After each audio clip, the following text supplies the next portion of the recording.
দৌলতদিয়া ফেরিঘাটের বাসডুবিতে যারা জমিন থেকে বিদায় নিয়ে চলে গেল রে আল্লাহ, আয় আল্লাহ প্রত্যেককে তুমি শহীদি মর্যাদা দান করো রে আমার মাওলা। আয় আল্লাহ কান্নার আওয়াজ, আয় আল্লাহ বাবা কান্না করে নিজের সন্তানের জন্য, স্বামী কান্না করে স্ত্রীর জন্য। একজন বাবা কান্না করতেছে, ওই বাবা কান্না করতেছে, বলতেছে সবাইকে, এই লোকেরা তোমরা যাও বাস থেকে আমার কন্যা সন্তানটারে, শিশু বাচ্চাটারে উদ্ধার করো। স্বামী কান্না করে, আমার স্ত্রীকে নিয়ে আমি ঢাকার দিকে রওনা হলাম, আমার স্ত্রীর কি উপায় হবে? স্ত্রীটাও তো আজকে বাসের ভিতরে জমিন থেকে বিদায় নিয়ে চলে যাইতেছে।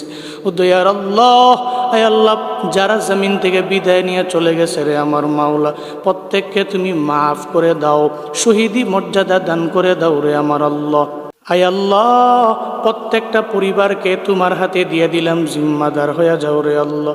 পরিবারে সুখের ছায়া নেমে এসেছে, সুখ সন্তপ্ত পরিবারকে তোমার হাতে দিয়ে দিলাম, ধৈর্য ধারণ করার তৌফিক দান করো আল্লাহ।